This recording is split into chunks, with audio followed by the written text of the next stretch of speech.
Il avait pris mon dégoût général pour les grandeurs comme un indice d'opposition particulière contre celui qui me les conférait, mais son ministre mettait un tout autre langage. Il me parla de prévention élevée contre moi dans l'esprit de son maître, de l'estime particulière qui me conservait toujours.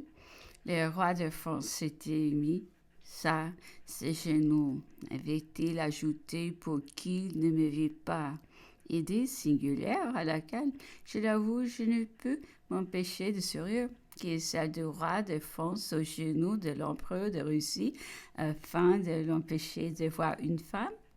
Ses ministres continuaient, M. Boutiagouigne, et le prince, ses alliés, lui reprochant sans cesse l'appui qu'il a prêté à votre famille. Il était encore le même à votre égard, mais le renvoi de ces lettres-là choquait vivement. Cependant, que votre majesté soit tranquille. Tout se commera bientôt. Je ne demande qu'à partir, lui dis-je, et je ne désire que du passeport. Mais ne devez-vous pas, reprit-il, à son amitié que vous venez de phraser un mot de réponse? Ne faut-il pas même que cette réponse soit écrite de manière à ce qu'il puisse la montrer à ses ministres? Eh bien, j'ai crié à l'empereur. Je tiens encore à son estime et à ce qu'il sache la vérité. Quant à l'opinion de ses ministres ou de toute autre, elle m'est indifférente.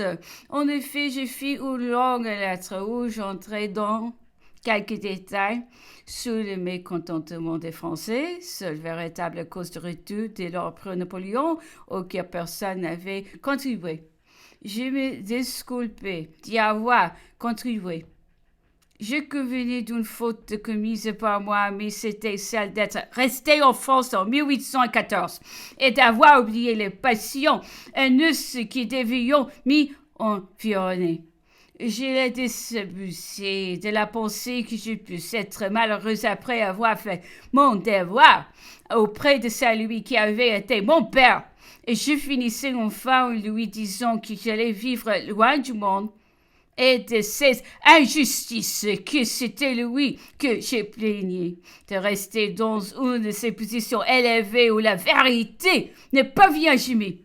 J'ai encore une lettre de lui, mais elle disait à peu près la même chose que la première, seulement lui qui avait été la première à me faire connaître la malveillance du roi à mon égard et à me dissuader d'une visite de remerciement, comme il ajoutait dans cette lettre, qu'étant resté en France par la bonté du roi, je n'aurais pas dû reparaître auprès de l'empereur Napoléon. Un pareil raisonnement ne méritait pas de réponse et je n'en fis plus.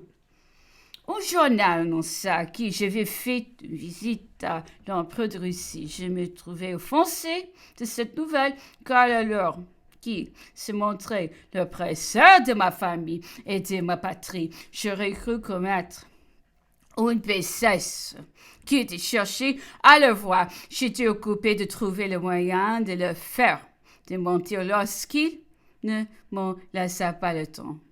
Dès le lendemain, un second article affirma d'un ton officiel et dédaigneux qu'il n'était pas vrai que j'eusse été reçu par l'empereur de Russie.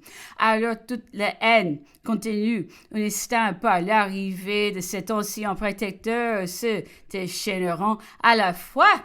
Chacun se crut les doigts et suffit au mérite de m'accabler. Ainsi, on m'a ami autrefois, non contente de me frapper maintenant, armer les autres contre moi.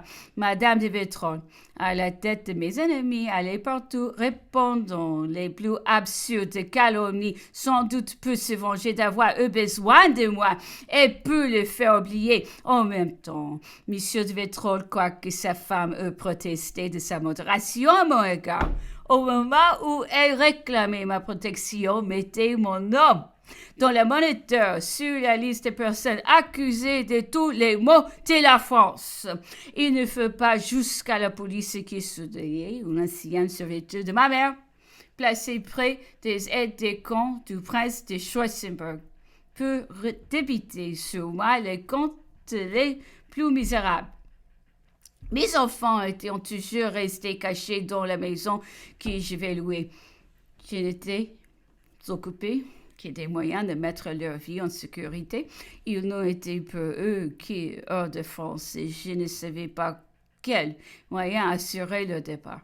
L'idée me vint de les faire partir seuls pour les Suisses avec leur nourrice et une vallée des chambres dont ils passeraient pour être les enfants.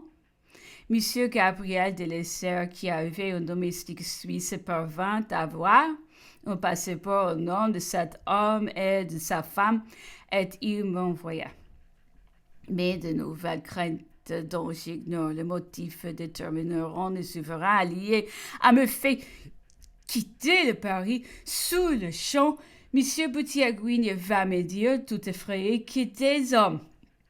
Pourtant, des œillets rouges se réunissaient le soir en grand nombre sur le boulevard et comme accusé de ce mouvement. Monsieur de Cazes, alors préfet de police, me fait donner l'ordre de ne pas rester plus longtemps à Paris.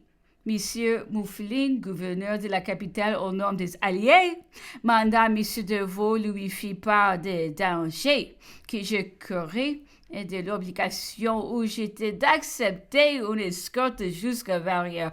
Il criait pour ma vie et il ne voulait pas que les Alliés usent le dieu d'une tentative sur ma personne. Toutes ces polices voulaient bien me perdre, mais non pas me tuer. Les milieux étaient difficiles à tenir. J'ai refusé tout, excepté un aide de camp du prince de Schwarzenberg pour m'accompagner à travers toute l'armée autrichienne. On m'envoya des passeports pour les Suisses signés par toutes les autorités françaises et étrangères. Cette précaution m'engageait à faire revenir mes enfants qui, maintenant que je vais cette sauvegarde, me paraissaient courir moins de danger avec moi.